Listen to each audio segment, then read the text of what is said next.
국민 TV에 거는 기대가 큽니다. 진보정의당 노회찬 대표입니다. 원래 저는 이 자리에 오기 전까지 TV라 그러면 텔레비전의 약자로 생각했는데 TV가 태권부의 약자구나. 예, 국민을 지켜주는 태권부의로 거듭나시기 바랍니다. 축하드립니다.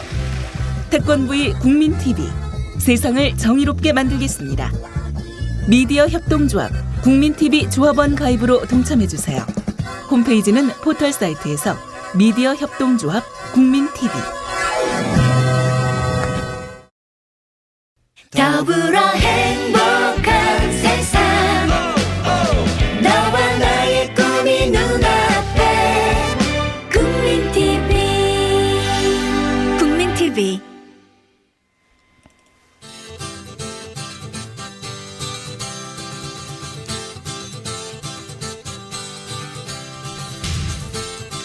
(50을) 훌쩍 넘어도 바뀌지 않는 경상도 사투리. 어떻게 하나 생겨먹은 게 이런데. 투박한 어투에 육두문자 좀 섞어도 양심만은 반듯하다 자부한다. 정치평론가 서영석의 좌충우돌 사설과 칼럼 비평. 당신의 공감을 기다린다. 서영석의 라디오 비평. 네, 4월 5일자. 이제 요즘 그 종북이라는 얘기 많이 하는데요. 최근 그 언론들의 북한 보도들을 보면은 우리 언론들이 종북 언론이 아닌가 하는 그런 생각마저 듭니다. 북한의 29살짜리 새로운 왕이라고 해야 되나? 독재자 우리 미스터 김정은이 대남 위기를 고조시키면서 의도적으로 자기 자신의 행적을 언론에 노출시키고 있습니다. 자, 그러면은 대한민국 언론들은 매일같이 이 29살짜리 애송이 독재자의 행적을 시시콜콜하게 보도를 합니다. 이게 정북이 아니면 도대체 뭐가 정북이겠어요? 한심한 언론들입니다. 저는 그 김정은이 자기 행적을 노출하는 것 자체가 오히려 북한 내부의 말하자면은 애송이 독재자로 승계되는 권력 승계 과정에서 일어나는 불협화를 외부에 대한 위협으로 제거하기 위한 일종의 내부 결속용 위기 고조가 아닌가 하는 그런 생각이 들거든요. 대한민국의 이른바 종북 언론들은 그런 애송이 독재자의 노림수에 놀아나고 있는 겁니다. 한심한 일이죠. 김건식 경남대 교수는 북한이 이 전쟁 위협을 하고 이렇게 지랄병을 치는 것은 결국은 돈 때문이다. 경제 건설과 핵무장 병진 노선을 북한은 천명한 바가 있는데요. 사실 말도 안 되는 얘기죠. 두 개는 병입될 수가 없는 건데 김건식 교수는 이렇게 해석을 했습니다. 결국은 경제 건설을 하려면 돈이 더 필요하고 그러면 국방비를 줄여야 되는데 국방비를 줄이기 위해서는 핵무장하는 것이 가장 간단하다. 그런 얘기죠.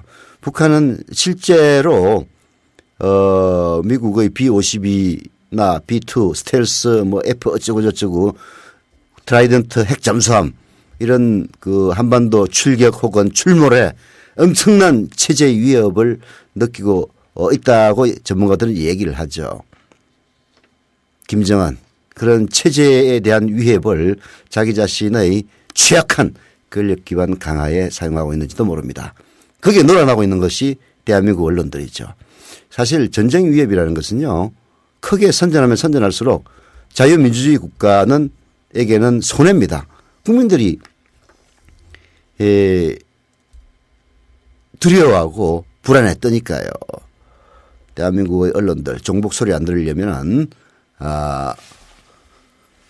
종북 소리를 듣지 않으려면은 좀 신중한 보도가 필요하지 않을까 하는 생각에서 오늘 서두가 조금 길었습니다. 자, 서영석의 라디오 비평 오늘 시작합니다. 함께하고 계신 방송은 정치평론가 서영석 미디어 협동조합 이사가 진행하는 라디오 비평입니다. 자, 오늘의 그 첫 칼럼은 한겨레신문에 기고한 디펜스 21 편집장인 김종대 씨의 칼럼입니다. 한미가 아닌 북미 군사연습이다. 전쟁의 유령이 배회하는 한반도 위기에서 미국과 북한 사이에는 이제껏 볼 수 없었던 새로운 정치 군사 게임이 진행 중이다. 과거에는 미국과 북한 중 어느 한쪽이 무력 시위를 하면 상대방은 긴장해서 방어 태세를 취하는 것이 일반적이었다.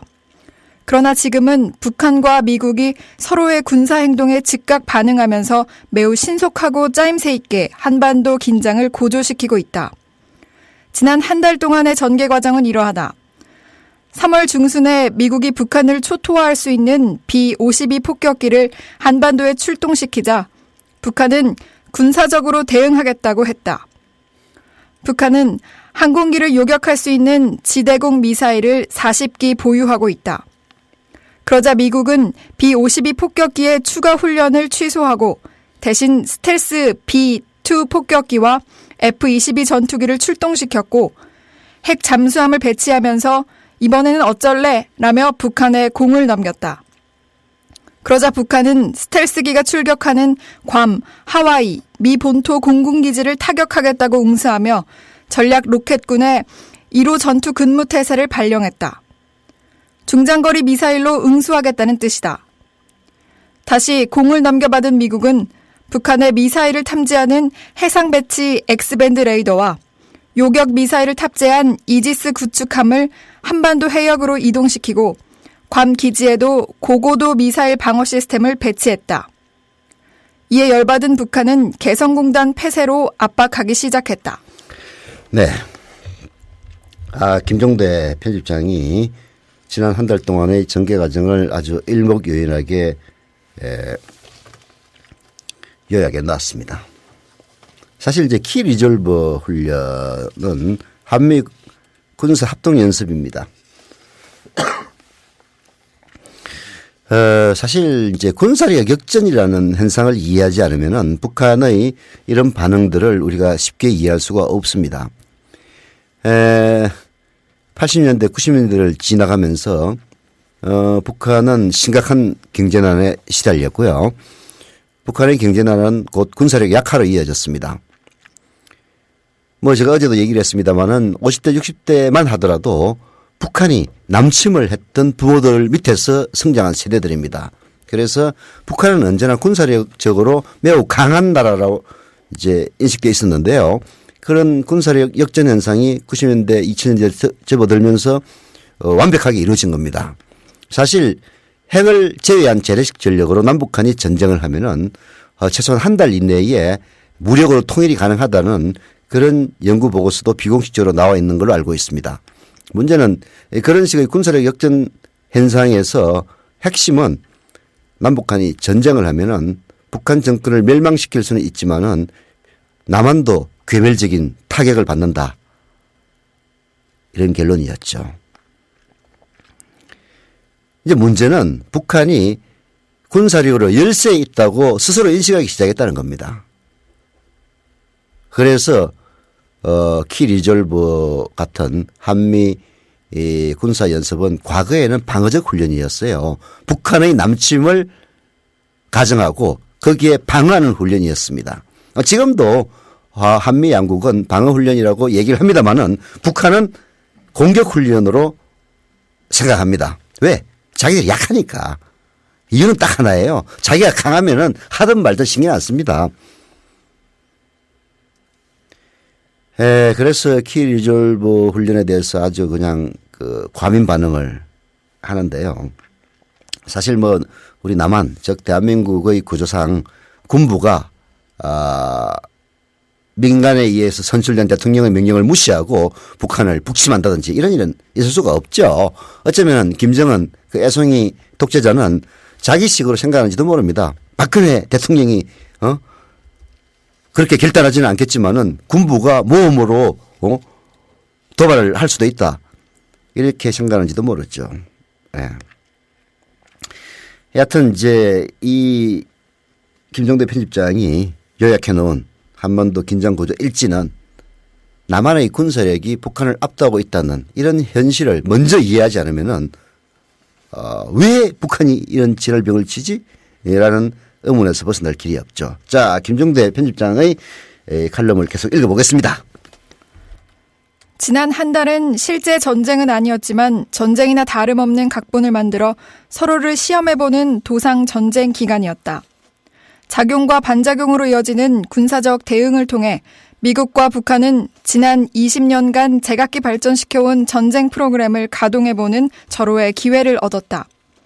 엄밀하게 말하자면 지난 한 달 동안 한미 군사 연습이란 것은 없었다. 있었다면 북한과 미국이 서로 대항군으로 형성돼 상대방의 의도와 능력을 시험해보는 전쟁 게임, 곧 북미 군사 연습이 있었을 뿐이다. 먼저 미국은 2001년에 작성된 핵태세 검토 보고서에서 제시된 곧 한반도 비상사태 발생 때 얼마나 신속히 한반도에 핵 우산을 제공할 수 있느냐는 수행 능력을 점검하게 됐다. 미 전략사령부의 개념계획 8022가 바로 그것으로 그 핵심은 한반도 유사시 8시간 이내 핵 옵션 수행이다. 지표 관통형 핵폭탄을 탑재한 B2 폭격기는 그 백미라고 할 수 있고 핵 잠수함의 트라이던트 미사일, 항모 탑재 전투기의 핵폭탄 등이 이를 보완하게 된다. 미국이 최근 한반도에 전개하고 있는 핵심 무기들은 바로 한반도 핵우산의 효용성을 검증하고 북한의 이를 확신시키려 한다. 네. 이런 과정에서 남한은 철저하게 배제되어 있죠.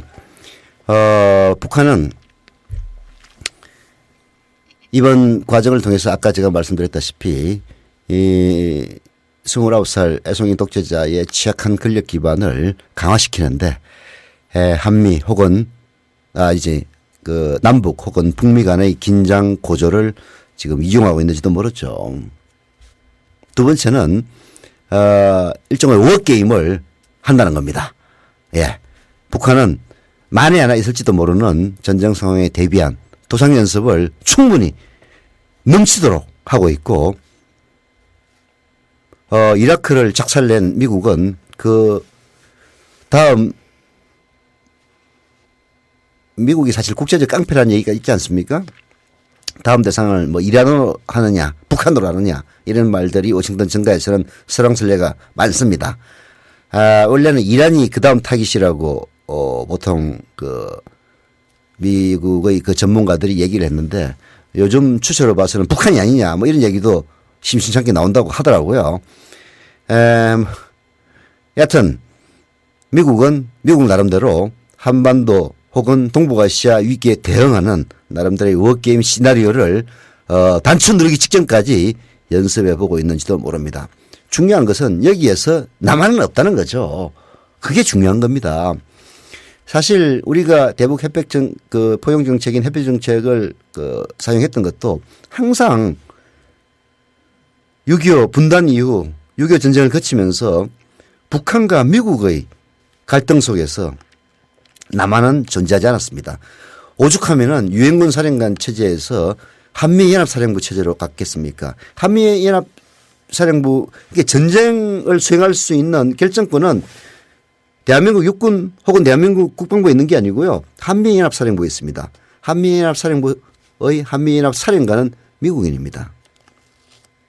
철저하게 한국은 배제되어 있는 이런 실정. 미국이 선택하면 전쟁까지 할 수가 있는 거죠. 그래서 해외 정책을 통해서 남북한 상호 간의 문제로 돌려놓은 게 바로 지난 10년간 김대중 노무현 두 분 대통령의 업적이었죠. 이거를 이명박은 그야말로 5년 만에 원위시켜 놓은 겁니다. 계속하죠. 반면 북한도 역시 1990년대부터 발전시켜온 판가리 속전속결 전략의 성과를 최종 점검하고 있다.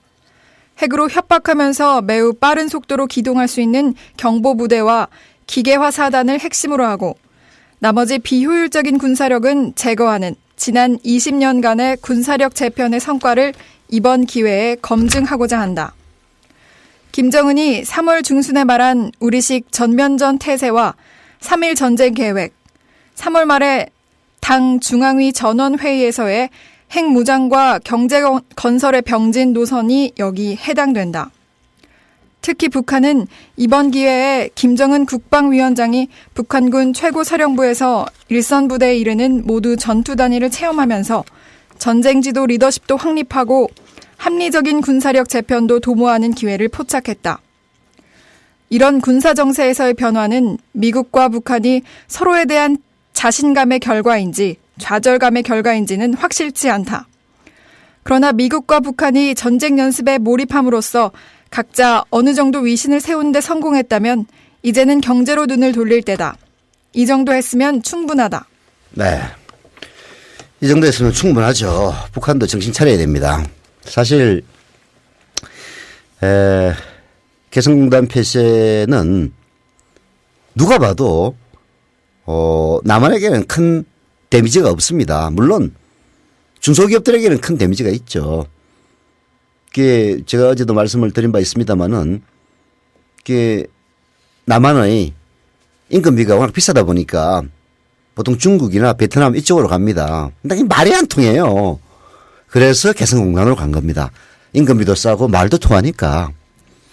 그래서 중소기업들은 거기에 입주한 중소기업들은 개성공단이 지금 부분 폐쇄됨으로써 상당히 큰 타격을 이미 받고 있죠. 그러나 국가 전체적인 측면에서 보면은 별 큰 데미지가 아니에요. 그러나 북한은 개성공단을 통해서 북한의 부족한 위화를 조달하는데 큰 창구 역할을 하고 있는 것 또한 사실입니다.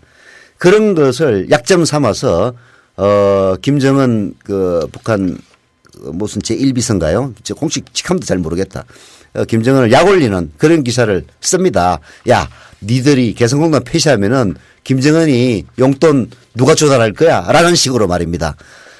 참 야비한 보도인데요. 물론 이제 북한을 적으로 생각하느냐 혹은 나라 외교의 대상으로 생각하느냐에 따라서 서로 달라질 수 있는 것이긴 합니다만은 그런 것들이 북한을 자극하고 그게 29살짜리 우리 김정은 비서동지께서 열받아서 에이씨 뭐 에이 지랄 해가지고 개성공단을 폐쇄하겠다 이렇게 공갈빵을 날리고 있는지는 잘 모르겠는데요. 그러나 우리 김건식 교수 아까 소개했던 그분도 지적을 한 바 있습니다만은 북한이 그래도 남한과 대화의 끈을 남겨놓고 있는 건 사실이에요. 과거 이명박 정권 때는 뭐 리맹박 역적 패당 이런 식으로 리맹박 나도 리맹박이라고 그런다. 이명박을 직접 겨냥하는 그런 비난을 했습니다마는 최근 이런 굉장히 고조된 긴장 속에서도 박근혜 대통령을 직접 비난하지는 않고 있습니다. 이거는 거꾸로 북한이 공갈빵을 날리긴 하지만은 남한의 도움을 절실하게 필요로 한다. 이렇게 해석할 수도 있는 거죠. 그래서 전쟁놀이는 그만하고 다시 남북한 평화의 길로 돌아오기를 간절히 기대를 해봅니다.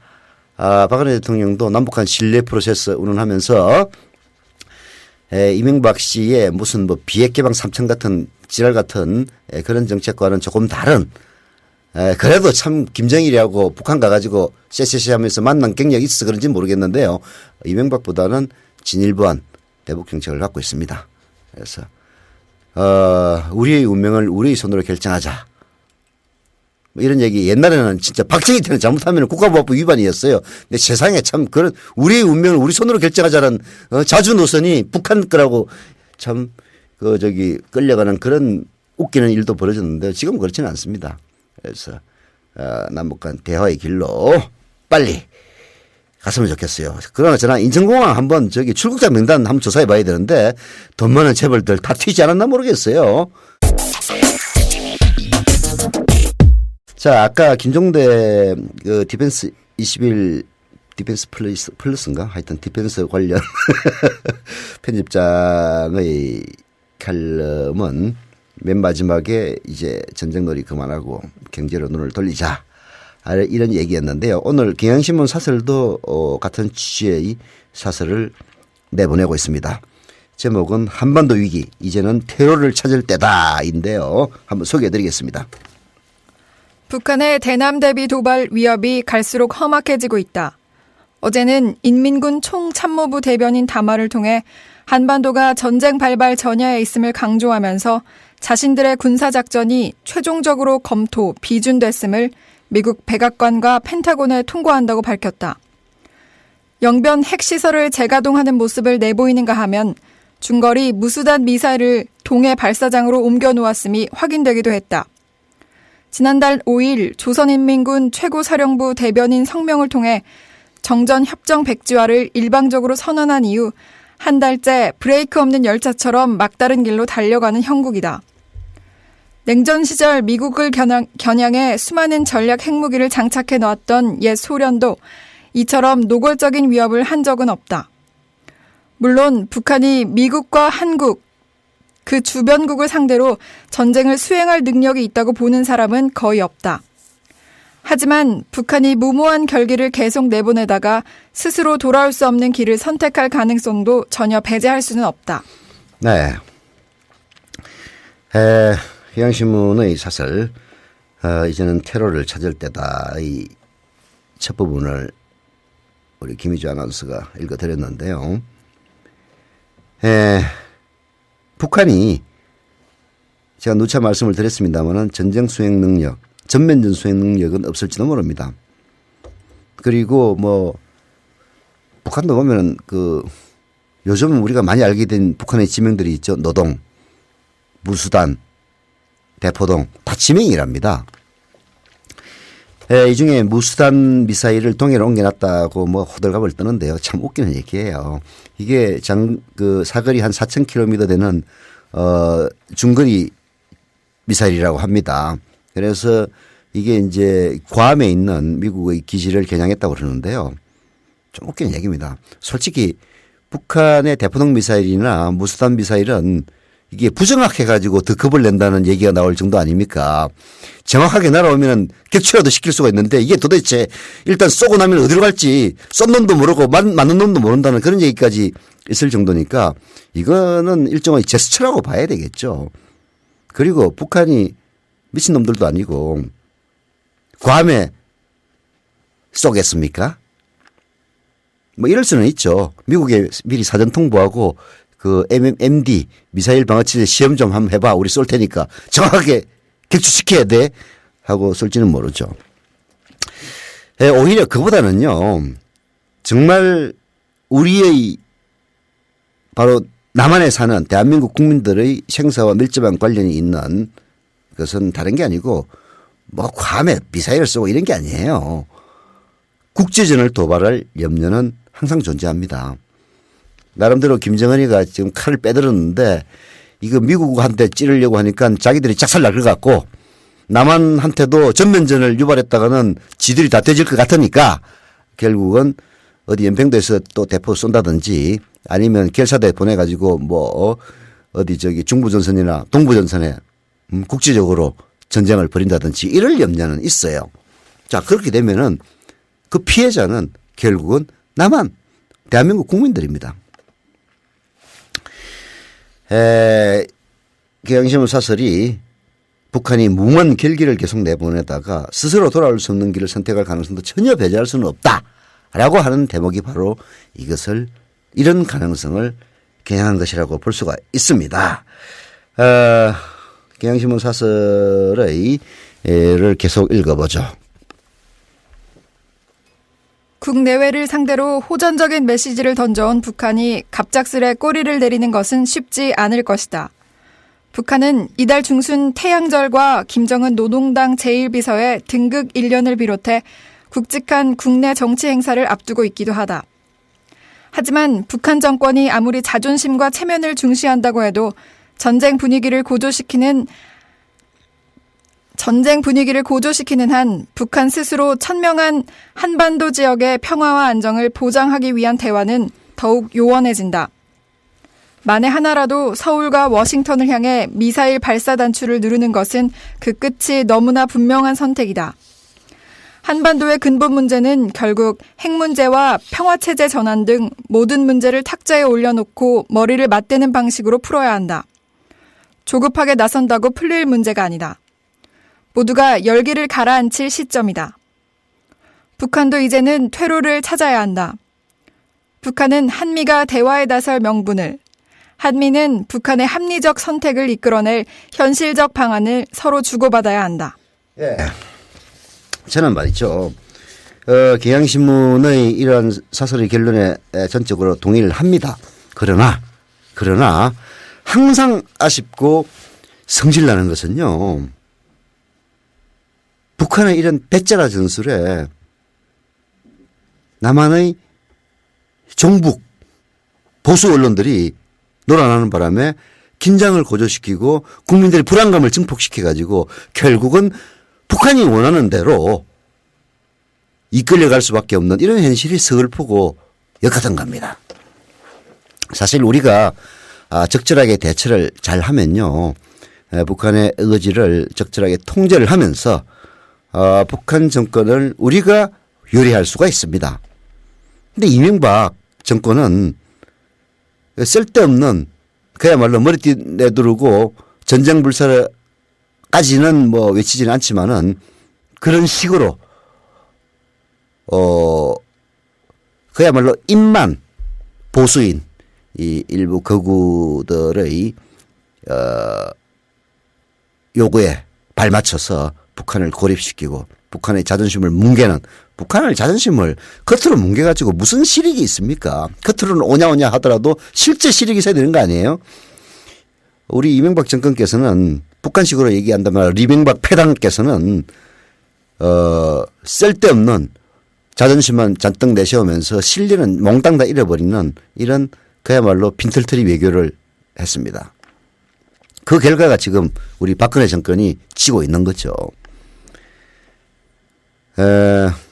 전쟁 고조, 위기 확산, 이거 결국은요 남한에 불리한 겁니다. 우리는 빛의 속도로 전파되는 인터넷의 나라 아닙니까? 숨길 수가 없어요. 그러면 솔직히 있는 놈들 저 인천공항 통해서 전부 다 달아나고 하면은 우리가 불리하지 북한과의 협상에 유리하겠습니까? 그렇잖아요. 북한은 어쩌면은 김정은이가 아주 쾌재를 부르고 있을지도 몰라요. 자식들 협박 몇 번 하니까 꼬리 바짝 내리잖아. 이런 얘기 할 수 있는 겁니다. 좀 제발 실리 외교 좀 하세요.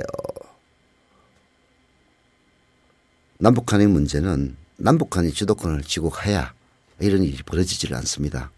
남북한이 주도권이 결국 남한의 주도권이죠.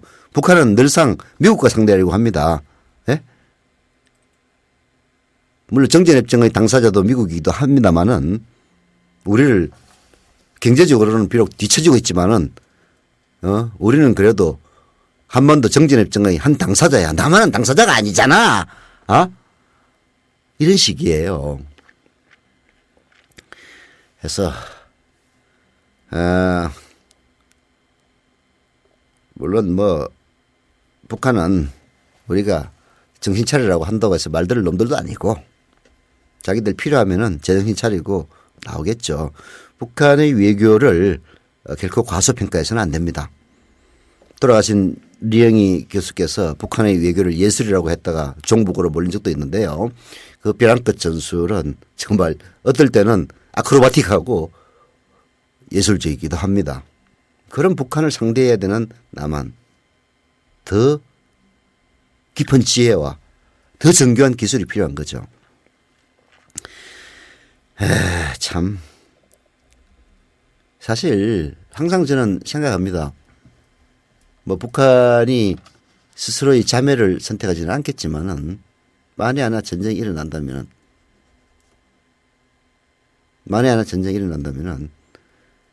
그렇게 해서 서울이 북한의 초전 공격에 막대한 피해를 입고 우리의 부모, 우리의 가족이 산화한 뒤에 그 이후에 통일을 이루면 도대체 뭐 할 거냐고. 한반도 주변의 강국들은 어쩌면은 남북이 서로 자멸하기를 기다리고 있는지도 모릅니다. 지금과 같은 현대 세상에서는 어느 누구도 동지일 수 없고 어느 누구도 적일 수 없습니다. 항상 그 점을 명심하면서 현명한 선택을 하기를 지금 정권을 쥐고 있는 박근혜 정권에게 참 기대해 볼 수밖에 없는 현실이 서글프네요. 자, 이런 와중에서요. 어제 두 가지 일이 있었습니다. 뭐 어제라고는 알 수 없지만 두 가지 사건이 있었어요. 하나는 연평도에서 한 탈북자가 어선을 훔쳐가지고 북한으로 뭐라고 해야 되나 달아났습니다. 월북한 거죠. 또 하나는요. 어제 참 비웃음을 많이 받은 기사인데 어제 아마 국방부에서 향토예비군 행사가 있었나 봐요. 강당에서. 그래가지고 가수를 초청해가지고 뭐 노래도 부르고 한 모양인데 그걸 갖다가 한 종편 방송에서 비난하는 기사를 실었어요. 지금 뭐 이렇게 긴장이 고조되고 있는데 가수 불러가지고 노래 불렀어야 되겠느냐 그런 비아냥거리는 기사였습니다. 저는 이 이제 두 가지 사건을 보도하는 보수 언론의 태도를 보고 정말 오바이트가 났어요. 뭐 국방부가 이런 시기에 엄중한 시기에 대강당에서 향토예비군 행사를 하면서 가수를 부르는 행동이 결코 올바르다고 볼 수는 없습니다. 그러나 그건 뭐 그래 했다고 해서 우리의 전투태세에 뭔가 흠집을 가한다든지 또 그런 사안은 아니에요. 지금 한반도 긴장이 고조되고 있다는 사실을 가장 적나라하게 전달하면서 긴장을 고조시키는 실질적인 역할을 하는 것이 바로 보수 언론들입니다. 김정은이가 방구만 끼도 저 방구가 독가스가 되어서 남한을 덮칠지도 모른다는 식의 그런 식의 보도를 통해서 긴장을 고조시키고 있는 주범이 바로 보수 언론들 아닙니까? 그런 보수 언론들이 대강당에서 향토예비군 행사하면서 노래 불렀다고 안보에 구멍이 났다고 보도하는 걸 보고 정말 꼴값 떨고 있네 라는 생각이 절로 들더라고요. 연평도에서 어선을 훔쳐서 탈북한 사건도 마찬가지입니다. 사실 휴전선 155마일 60만 대군이 밤새 지키고 있습니다마는 구멍은 항상 뚫립니다. 바다는 더하죠. 게다가 목선으로 튀면요 레이더에 걸리지도 않습니다. 게다가 연평도 이쪽에는 중국 어선들 수시로 남북한을 넘나들면서 불법 조업을 해요. 물론 경계에 실패한 지휘관 용서받을 수 없습니다. 그러나 제가 얘기한 그거예요. 이걸 가지고 뭐 조선일보, 동아일보 사설로 그냥 이런 지랄 맞은 저기 군이라고 사설을 썼더라고요. 그 첫 부분만 소개해 드릴게요. 우리 김희주 아나운서 한번 읽어보세요. 3일 밤 10시 49분쯤 연평도에서 탈북자 출신 꽃게잡이 선원 한 명이 자기가 타고 일하던 9톤 어선을 훔쳐 북방 한계선을 넘어 월북하는 사건이 발생했다. 북한이 매일같이 핵타격, 전시태세 운운하면서 위협하는 와중에 최전방 중에서도 최전방인 연평도에서 이런 일이 벌어졌으니 어이가 없다.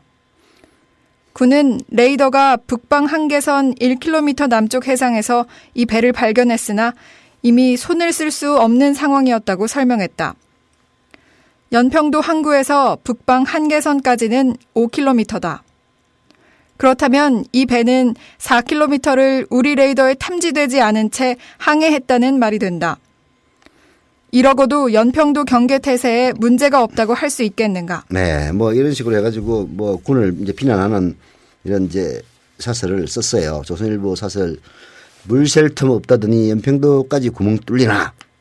물론 우리 군 비난받아야 될 점 많이 있죠. 김관진 국방장관, 김관진이 가지고 지금은 맞나?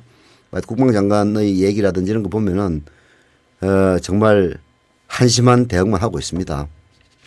북한이 도발하면 당연히 응징하는 거는 군의 당연한 의무지. 그걸 답이라고 말이라고 하고, 아이고, 참, 보면은, 우리나라 군에서 장성으로 진급하기 위해서는 어마어마한 로비와 정치력이 필요하다는 얘기가 파다한데요. 정치력은 별로 없는 것 같아요. 국방장관 얘기하는 거 보면은.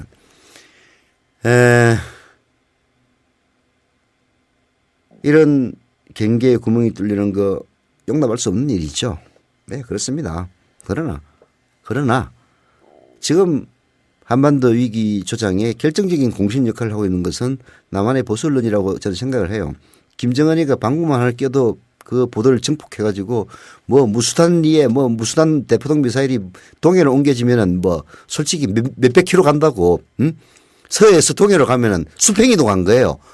괌하고 북한하고는 남북 간의 거리가 있는 데입니다. 그게 동해로 가면은 뭐 괌에 더 위협적이고 서해에 있으면 덜 위협적인가? 이런 걸 시시콜콜하게 보도를 하면서 흥미 위주 그야말로 안보를 안보 위기를 조장하는 안보장 사고 있는 신문들 아닙니까? 그런 신문이 이런 사설을 쓴다니까 내가 어처구니가 없어서 하는 얘기입니다. 어처구니가 없어서. 예. 최소한 최근 보도 1년의 보도를 보면요. 안보에 관한 한 보수 신문들 입이 10개라도 할 말 없는 신문들입니다. 만약에 남북 간에 협상을 하게 되고요. 우리가 더 불리한 위치에 놓인다면 안보 불안을 조성한 이른바 보수 종북 언론들의 책임이 제일 큽니다. 북한은 늘상 벼랑끝 전술, 너 죽고 나 죽지 않은 그야말로 풍등 전술을 통해서 이익을 챙겨왔습니다. 그 버릇을 고치기 위해서 노무현 김대중 정권 10년이 애를 많이 썼죠. 이명박 정권 5년이 모든 것을 원점으로 되돌려 놓았습니다. 북한의 경계 실패, 북한에 대한 경계 실패, 뭐 이런 일들이야 어제 오늘의 일입니까? 북한에서 남한으로 기순하는 북한군 병사가 넘어와가지고 네오만을 똑똑똑 녹화할 때까지 몰랐던 일도 바로 어제 일이에요. 왜? 뭐 그런 우리 현실에서 어선 하나 훔쳐가지고 북한 가는 거 막을 수 없는 것인지도 모르죠. 또 사실 전쟁이 난다면 이건 뭐 별로 마이너한 문제이기도 합니다. 그래서 제가 얘기하고 싶은 것은 뭐 다른 거를 얘기하자는 건 아니고요. 최소한 남한의 종북 보수 언론들 이런 얘기할 자격이 없다. 이런 얘기를 오늘 라디오 비평의 마지막 이야기로 하겠습니다. 자, 오늘 순서 여기서 마치겠습니다. 여러분 안녕히 계십시오.